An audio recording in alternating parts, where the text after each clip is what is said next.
can start whenever you want. All right. So how's training been going? Good.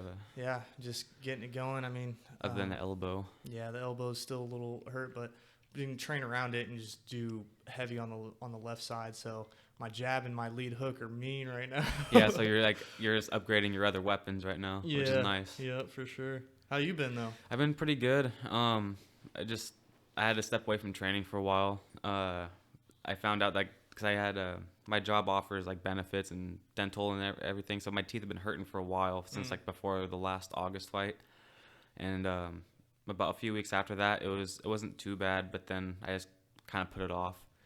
I think October 1st, it was my first appointment at the dentist, and they kind of just went through with like I have to get an emergency root canal. Damn. My wisdom tooth way here in the back needs to be extracted. Right, you never had your wisdom teeth pulled? And it has a kind of bit of bad decay in there too. So there's like, yeah, it's going to come out anyway. And then this one has like about a 50-50 before root canal. So that's, I'm just have to pretty much work and kind of just pay that off slowly. Yeah. And then by January. Insurance that'll cover it? It's going to be maxed out. I'm not sure how much they're giving me, but our insurance provider is also switching over to Blue Shield. So hopefully it'll be a little better. And that's just where I'm at right now with just my mouth. And then after that's all done, I'm going to have to get the rest of my other teeth checked out. And then I'm actually coaching the Euchre High's wrestling team. Oh, cool. I started that last week. And so even though I'm not training, I'm still going there, get my workouts in. And still, I'm getting back to my roots, basically. Yeah, rolling with the guys. Yeah, especially with my wrestling coach, like getting just straight wrestling rounds, which is nice. Nice. There's some mean guys over there? Or what? No. Unfortunately, like as of the last few years, there's been a lot of new faces. So it's not really someone that's been like, super like a stud. New coaches? As of like kids are returning. Because I guess there was a bad incident a couple years ago or last year, I forget when, but there was an incident where kids were smoking weed during the NCS tournament down south, which is like one of the biggest ones. Oh, damn. And so it was just like, it's been like talked about with a majority of us, but coach had to come one-on-one talk with me about it and just make sure I wasn't bringing anything. I was like, I'm good. Yeah, like it's at home. Yeah, it stays at home. It doesn't leave anywhere. Yeah, so it's like I don't even talk about it at school, and if kids do, it's just like a no-no. Dang.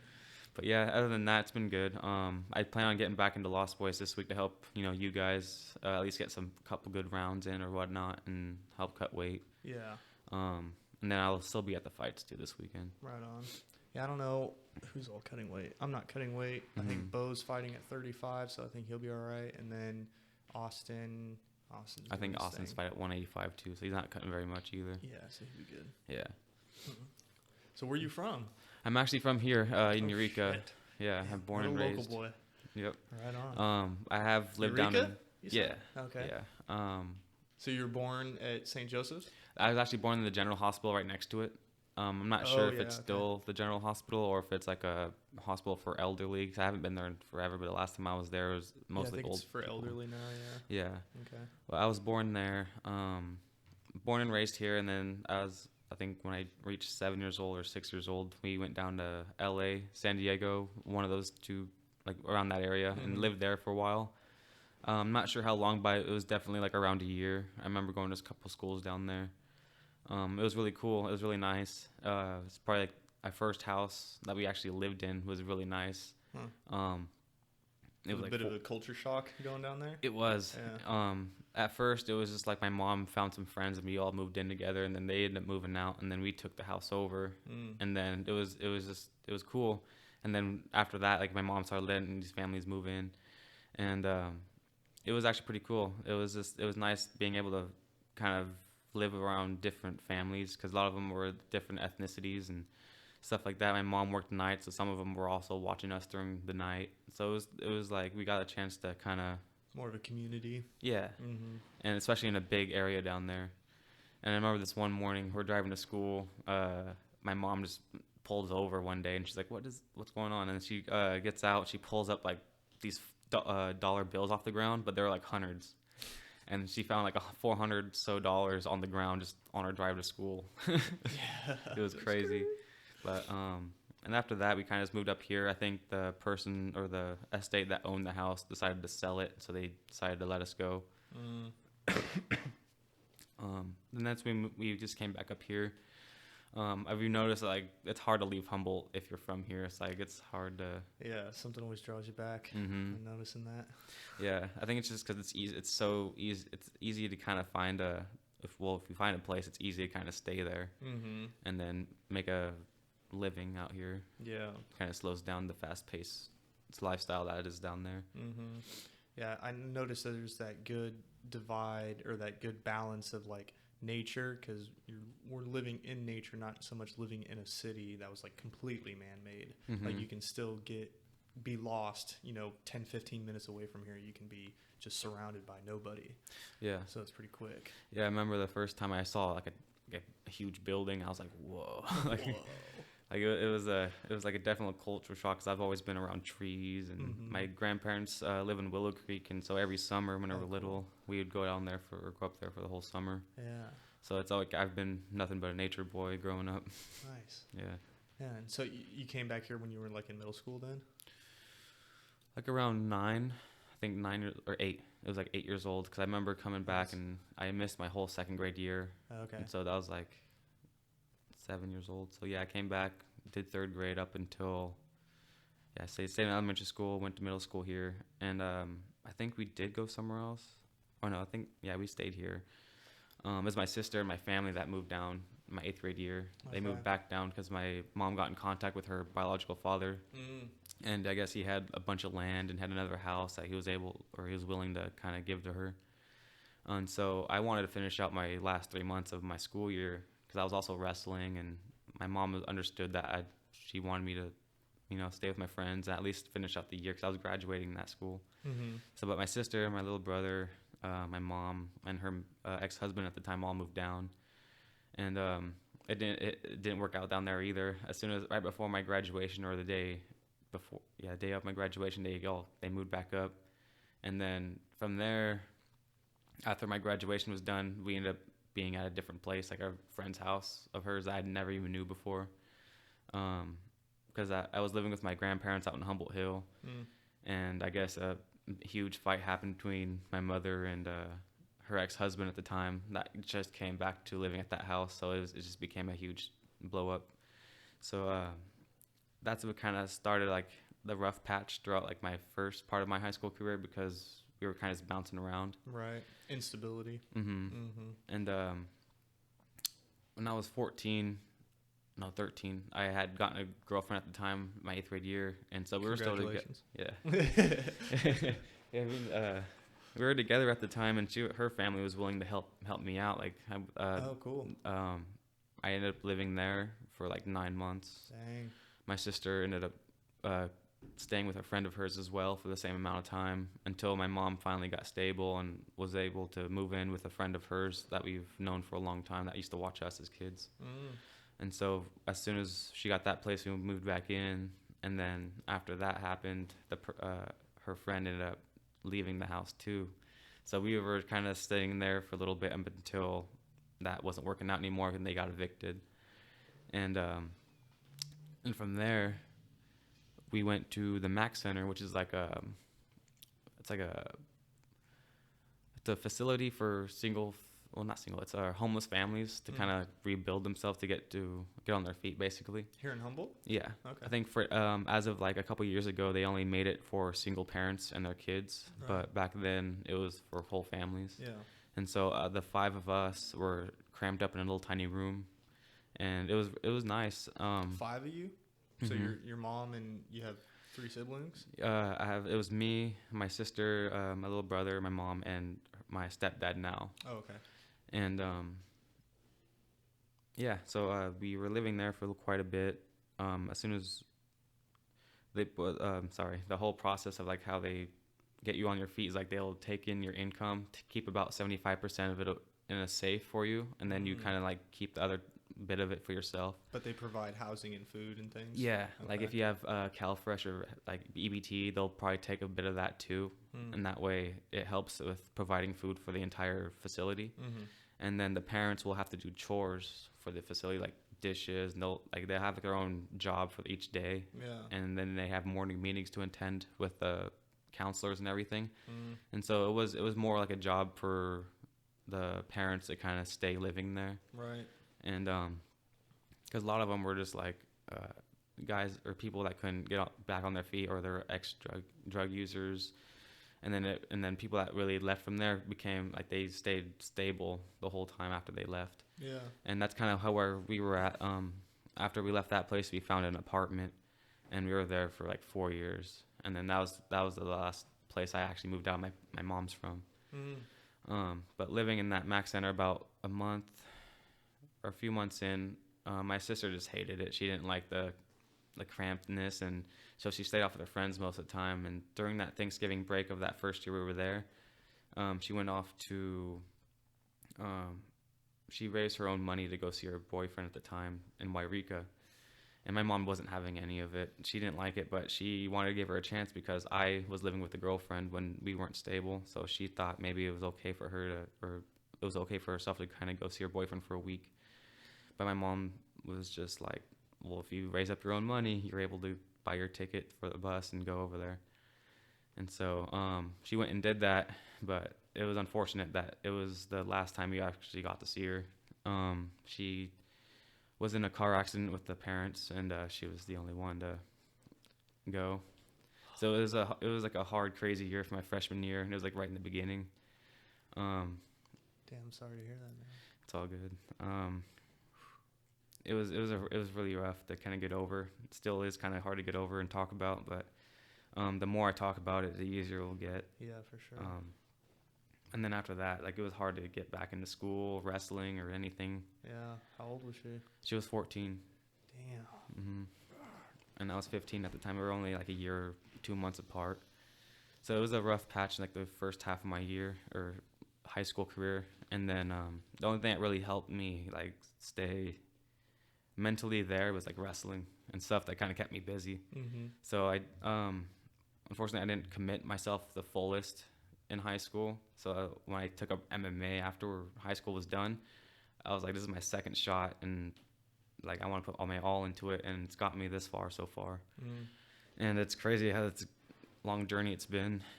Yeah. When did you start wrestling? When I was 12. What is that? 7th grade? 7th grade, yeah. Okay. It was actually with my first coach was Eric Woolsey, and he had a pretty big name up here when the wrestling program was still at HSU. He was a 2 or 3 time national champion for D3. Oh, cool. When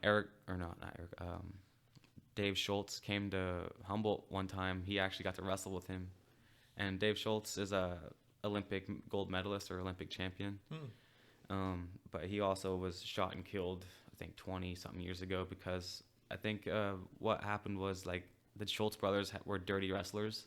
So they would choke people out in their matches.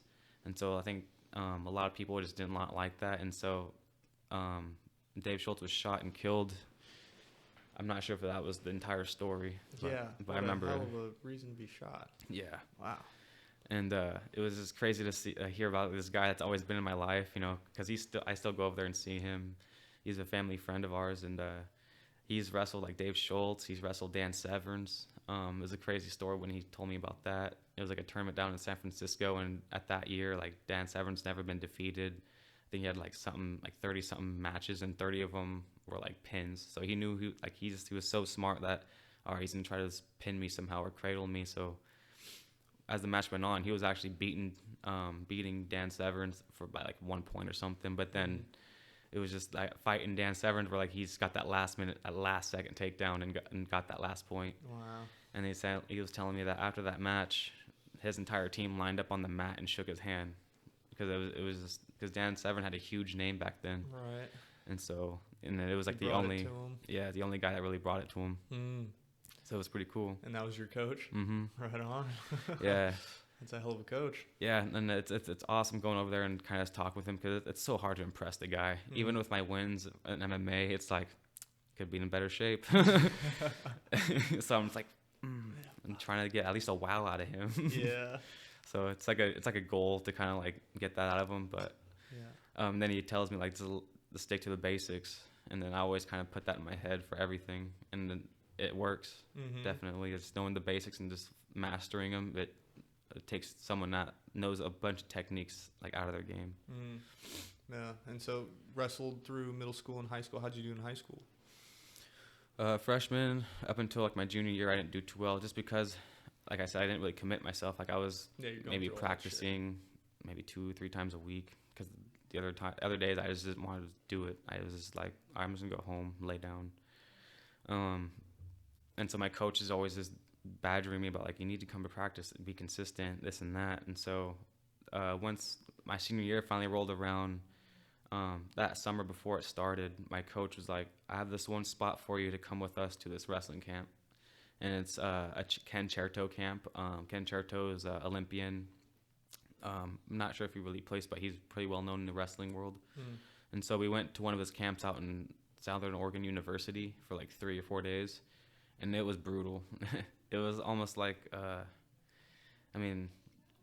like waking up at 7 a.m. to go do this crazy run with the guys. And an hour and a half later, go to first practice. Hour and a half later, you go do the second one, hit lunch or breakfast in between those practices. And then the last one would be like a few hours later.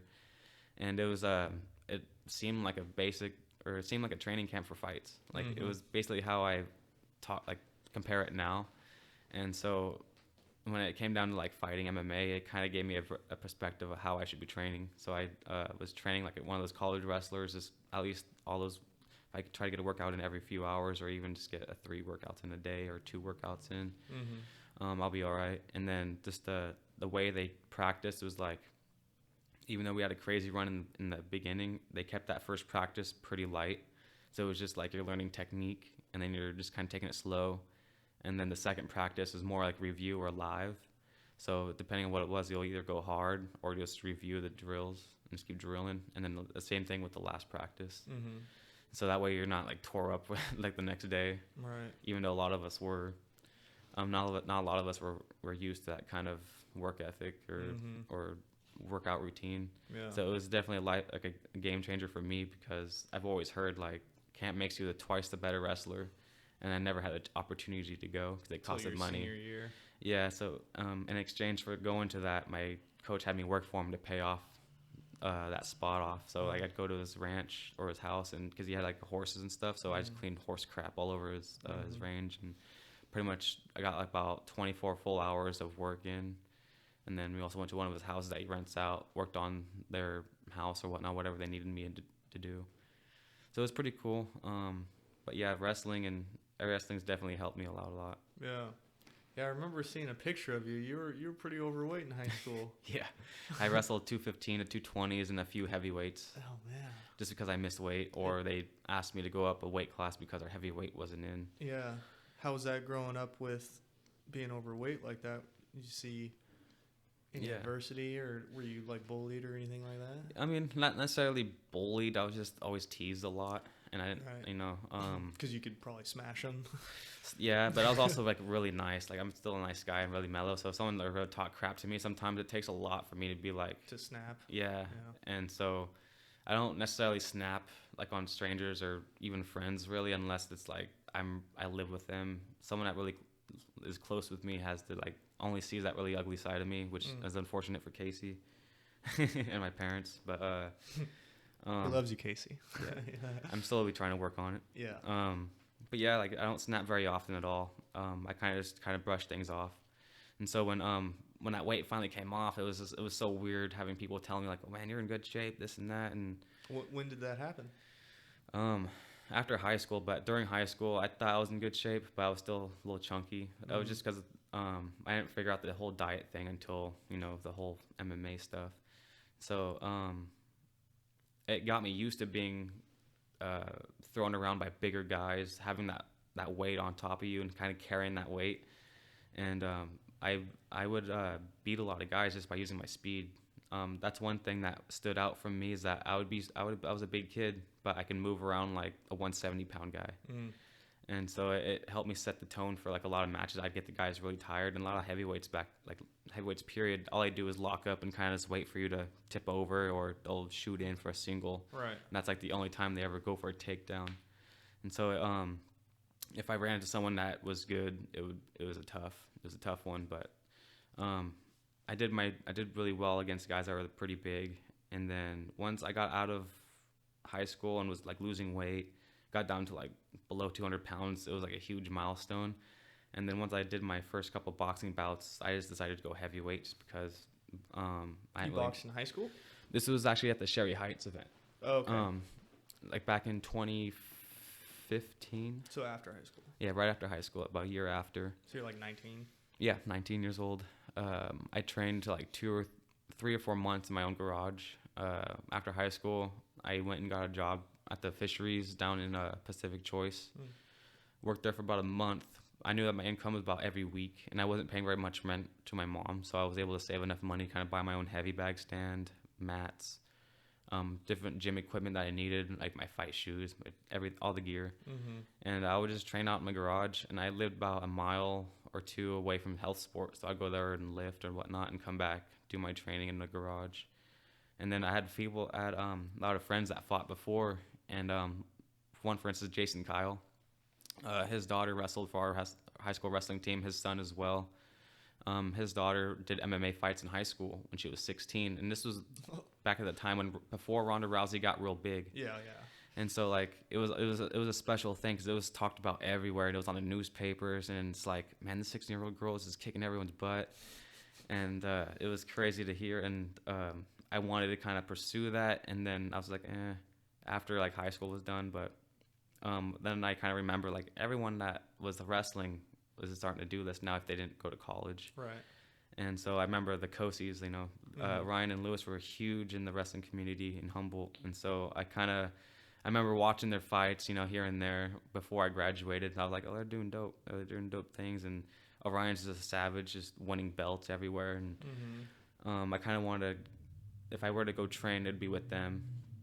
And then that's kind of where it started. After those couple boxing bouts that I had in Sherry Heights, it was just like 1 minute rounds. Had 2 bouts, won $250, and then I remember there was a billboard for Rumble at the River, and it was like I think it was maybe the second fight Bear Rivers had, because it was just switched over from Blue Lake right over to Bear River.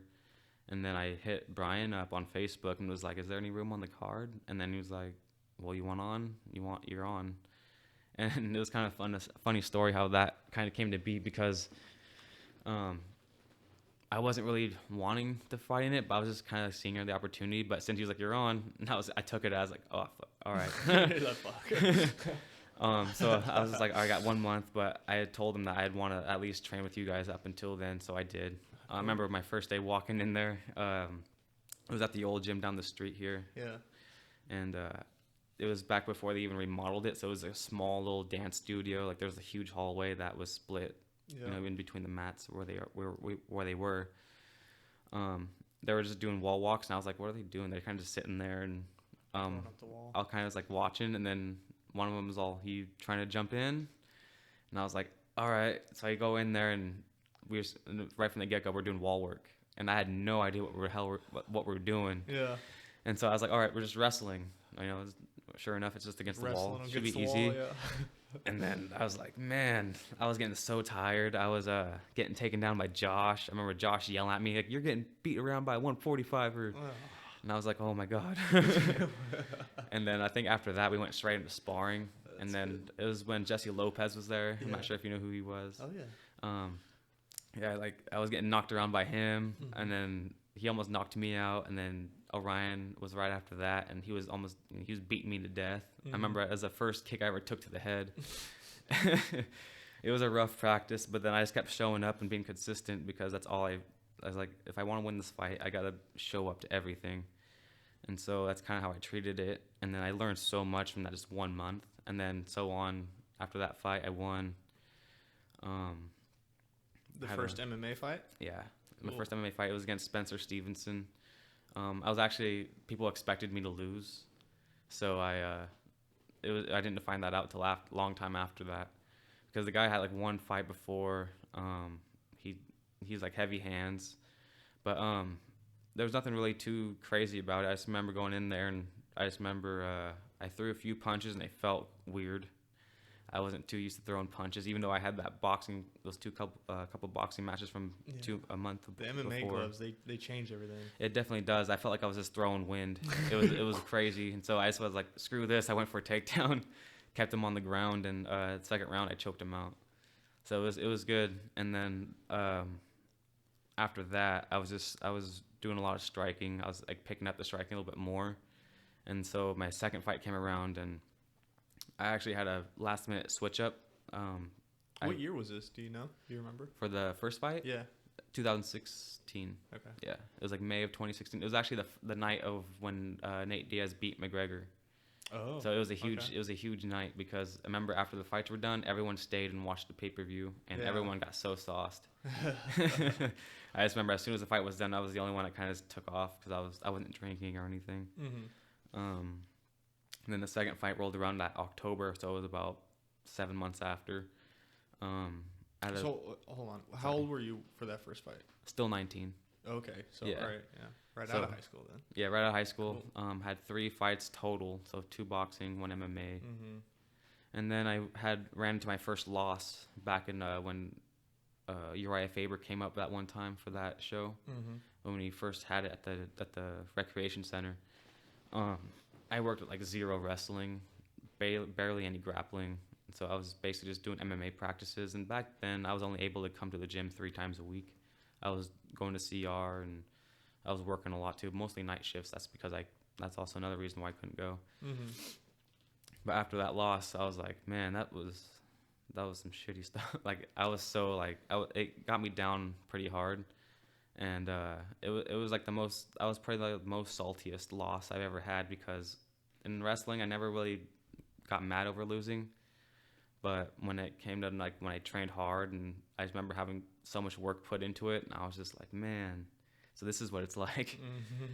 And so I threw the gi on right after that and started hitting Dante's morning classes. And that was the only time that I was able to make it. So Dante jumped my jiu-jitsu game up so much because a lot of higher belts were in there and I was just getting beat to death every morning. And then like a few weeks after that, I was actually beating people in the gym. So I saw it working. And then as soon as my third fight came around, it ended it really fast. And that was like May of 2017. That fight was actually never recorded. That event. When that happens. Yeah. So like I have like a small like live footage of it on Facebook I have to find. But other than that, I actually beat the guy with strikes and I submitted him. Nice.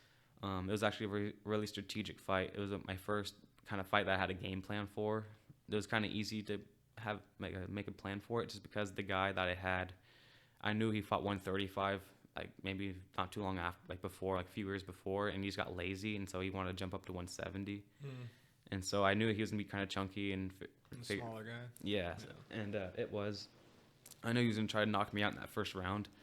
So we were kind of like, as soon as the bell rang, I kind of baited him to come to me, and then he kind of started wailing on me when I was against the cage. But I was covered up and kind of looking at him at the same time. And then once he was down, I pushed him off. And then I think he thought he had he had up on me after that. So he was like talking smack, he called me a bitch, this and that. And that's when I threw my first head kick, and then it smacked him right in the face. And then he tried taking me down after that, and he fell right into a triangle. Oh, nice. So it worked so smoothly after that. And then that fight after was when I really had I feel it was like my breakout fight. It was against Carlos Maturana. I think that was like in October of 2017, that same year. And it was a hard fought fight. But I clearly won every round. I took him down many times, held him on top, and every time he tried to reverse it, I got right back on my feet or something. And then the third round, it was actually the night I met Shlomo.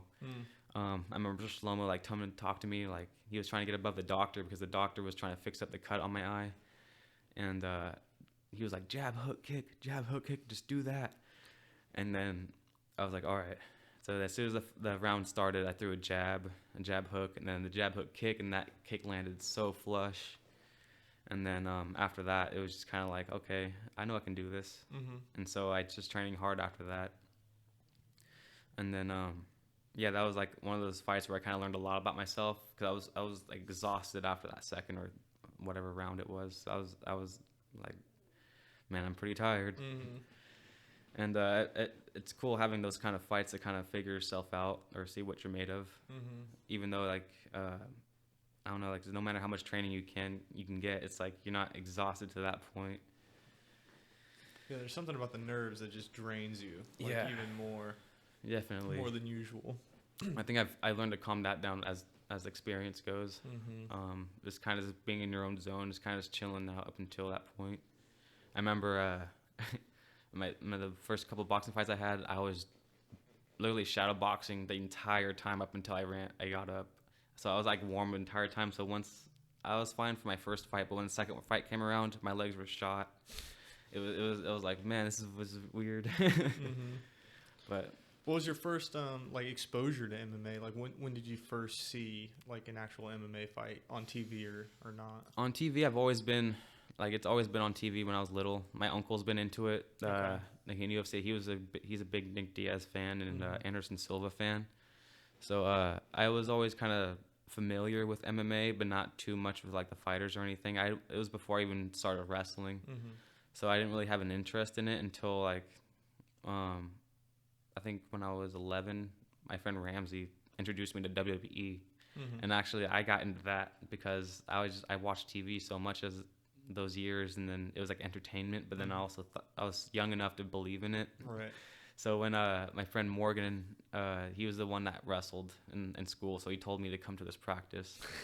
And it's so like that South Park episode. Yeah. Wrestling. I went in there and I was like, "Where's the ring?" and then that's when I met Eric Woolsey, and that same practice I got fireman carried by a girl.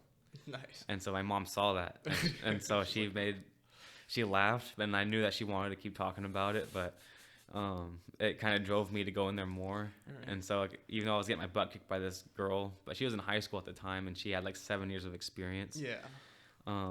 But it was just like, man, I got tossed by a girl. So it definitely like humbled me just in the first practice, and then it kept me in there. Like I fell in love with it instantly. Yeah. Cool. That's right on, dude. Yeah. Yeah, wrestling to MMA. And so how many fights you got now? My record's 7-2, so I have 9 MMA fights. Yeah, and you're still, so you're not fighting on this card, so you're aiming for early next year then? Yeah. Oh, not early next year actually, because the dental stuff. But for a while I've been wanting to take some time off. I've been doing this like consistently since high school. It's more about getting like a kind of like a mental clarity, kind of like a refresh start. Yeah. And then I'm still gonna be training. Just not like, focusing on the fights or like crazy white diets or anything like that. But I do plan on cracking down on like keeping everything professional wise, because I want to make that pro debut pretty soon. So whenever I do decide to come back, it's gonna be really good. I want to. Also, I was talking with Brian Blackburn. He said it was a good opportunity for me to kind of like skill build with him, kind of develop more, and so. That's what I want to do. I want to take that commitment to kind of like just make it to these practices with him, and then take fights up on whenever they happen, or when I feel like I'm ready.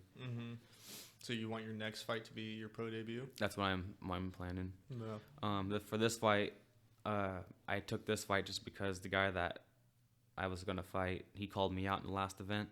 So that's kind of like, it was like, I need to do that. But I got the call that he was injured. But before that, I was actually kind of talking to Brian, like, man, like, I haven't been able to go practice very much. Me and Casey have been sharing this car. I've been working a lot. We just got a dog, got this house.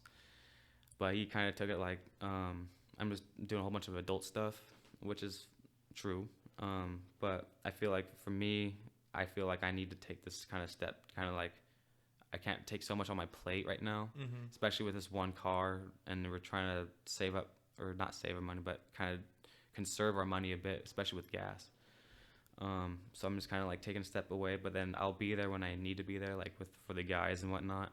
And then when I'm ready to come back, I will, because this week I plan on coming in right after wrestling practice.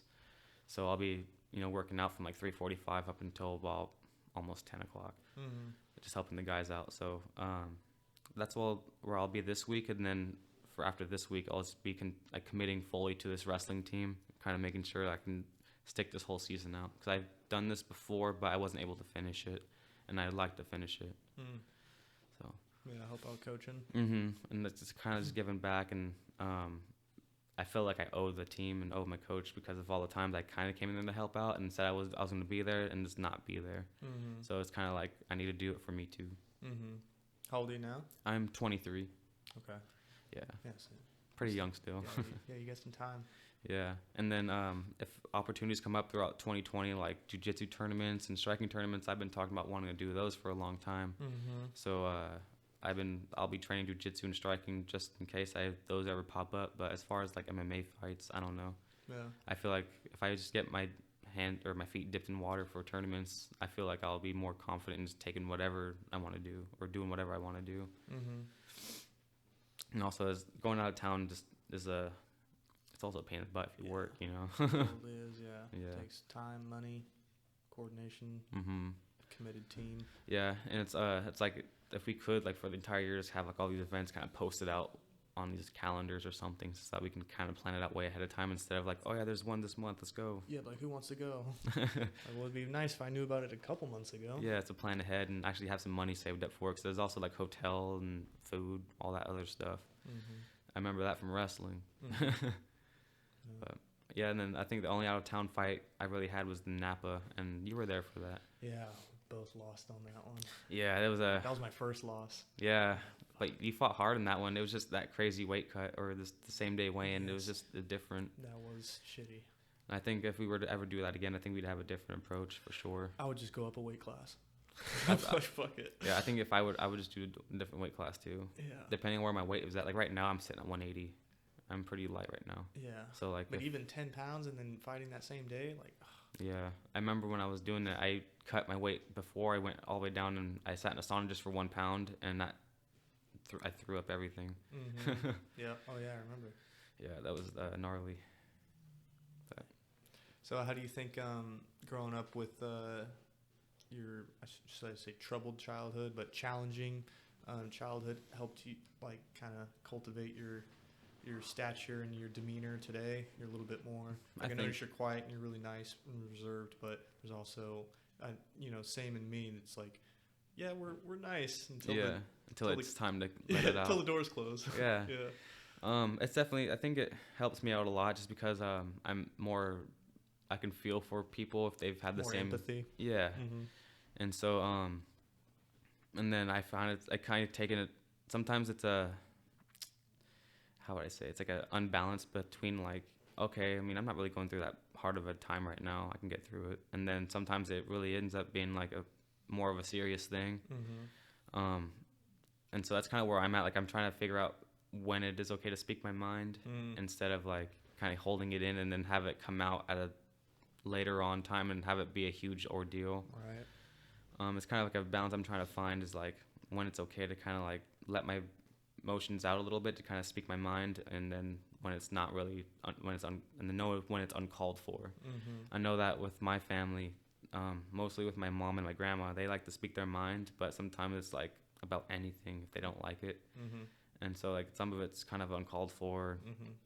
So I try not to do that, but then I also see the negative side of where I keep it all in, and then you take the damage. I take the damage, and then I'm just kind of sitting there like angry for no reason. And that's kind of where, and I felt it in training. Like when I was just training, I was just getting mad. Like I was getting frustrated with like any little thing. Let's say like a guy swept me. I'm like getting mad. And I was like, okay, something's got to change or something's got to happen. So I've been trying to take a lot of time for myself and trying to get all refreshed. Yeah. You think, because I went through the same exact thing when I was younger.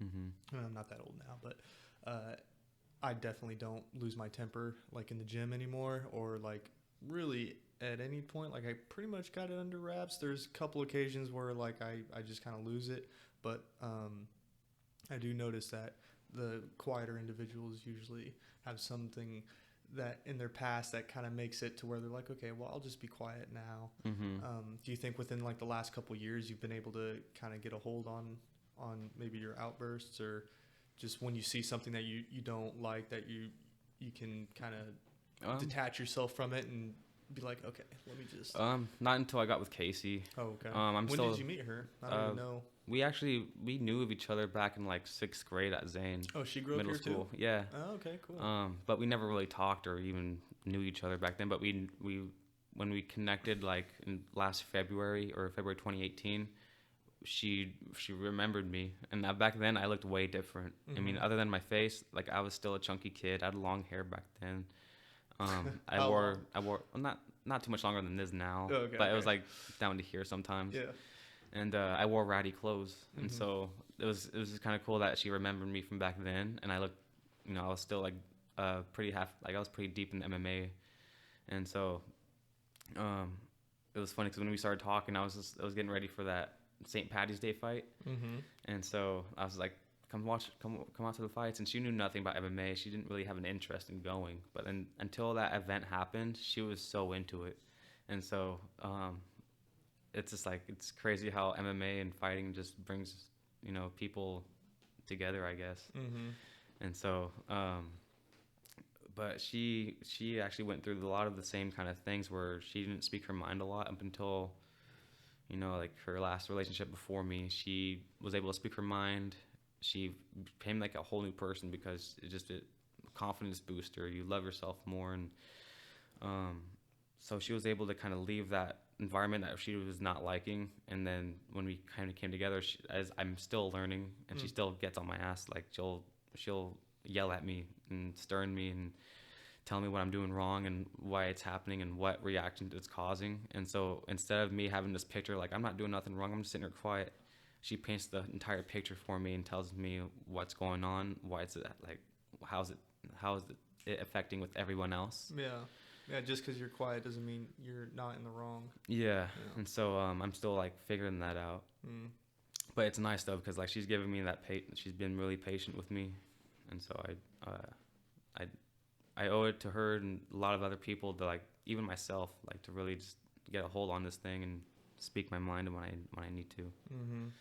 That's awesome. Yeah. And you proposed? I did. Yeah.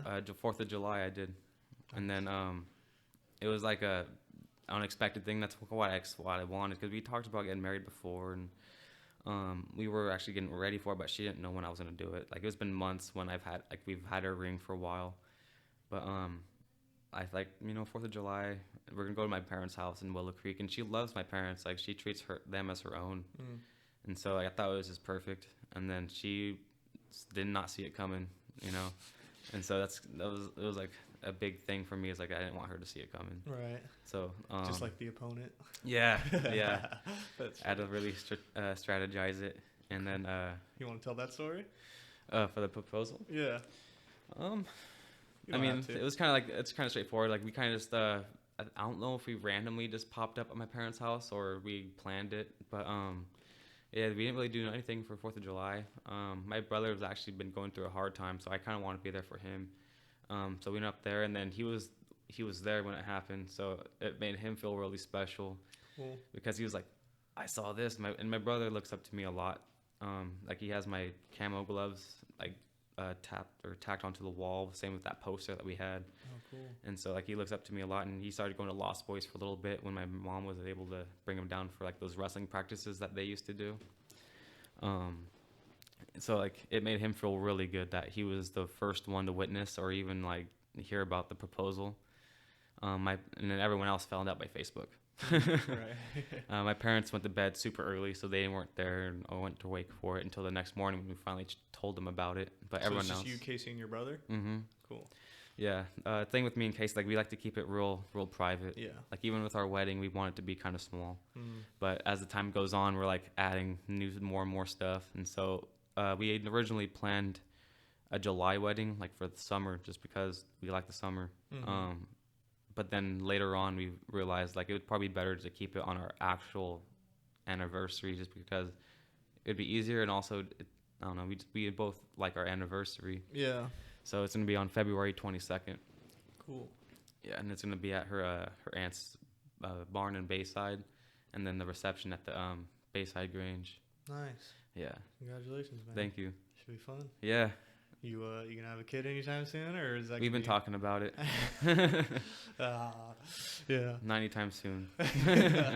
Yeah. But we have dog. We have like a dog that acts like a kid. And that'll suffice for now. Yeah. Yeah, and then with my new job, it pays enough for like everything that we have. I think aside from Casey's portion of what she has to get, like she only has to make $400 to meet her end in the entire month, and so she actually just quit her job at Dr. Green Thumbs a few weeks ago. So we were kind of trying it out to see how it is with just me working and her staying at home, taking care of the house, the dog, everything else there. And then once fight time comes around, she said she wants to be there to help me out more with like meal prepping and whatever I needed to do, because she's also there at the gym as well, working for Brian and Eileen. Yeah, doing all the social media stuff. Social media, and then like, and she does a good job with your social media too. Yeah, I mean, with my social media, like she'll post something on hers and I'll kind of share it. With mine, I still do it I still take control of mine, but me and her kind of share it. Yeah. So which is pretty nice because she knows more about the social media stuff and how to get big on that more than I do. Yeah. And my dad as well, like my biological dad, he does a lot of social media too, because that's what helped his company. And he owns the OCK Bully Ranch, and that's pretty well known of like getting Frenchies and French bulldogs. Is that here in California? That's actually in OCK's or Oregon Coast Kennels. Okay. So it's like right in Grants Pass. Okay, so not that far. Yeah, it's like a few hours away. Oh, okay, cool. And so he'll come down here, and he actually came and delivered our dog for us, and our little dog is a micro Frenchie. Micro Frenchie. Yeah, so it's like this big, and it's like a small cat. It's like a designer dog. Yeah, and it's not gonna get any bigger than that. Really? Yeah, because it's already 7 months old, and I think if anything, it'll just get bulkier, like musclier. Yeah. And it's a $40,000 dog. Yeah. What? And so we're just like, okay. And that's what kind of made us be like, Casey can stay here and watch him 24/7 because he's also pretty fragile. Yeah. And so like if anything happens, that's the big dent. Dang. And then once he becomes a year old, my dad wants to start breeding him with other dogs. So once he starts doing that, he can probably make money off them, and I'm sure that we might make a little bit off it too, either or. Yeah. So it's been pretty cool. Yeah. I know people love those French bulldogs. Yeah, they've been getting big. I didn't really know how big they were. Yeah, they're small, but they're big. Yeah, they're like small. They're basically cats, but dog form. Yeah. And they poop a lot, though. Yeah. They're so small, their digestive tract is just like right. Half an hour after they eat, they got to go outside. Boom. It's like a baby. Yeah. At least with a baby, it's like, all right, you ready? You can stay right there and do it. But I don't know. I mean, dogs can be easier. Yeah. Well, shit, man. We're running out of time. All right, man. Thank you for having me. This is awesome. No, thank you, dude. Thank you for sharing your story. Of course. Yeah, it's I know some things they're hard to talk about, but just the more you put it out there. Yeah, and I feel like this is a good step for me to kind of put things out there too. Just for more people to kind of find out where I came from, or just a little bit. Yeah, totally. It kind of makes it easier to or makes people kind of figure out why I'm so quiet and whatnot. Yep. So. Yeah, for sure. Yeah, my sister came on here and she pretty much called out half my family for me. I was like, all right, can't put this out there. Yeah, we're going down this road. All right, thank you, bro. Thank you, brother.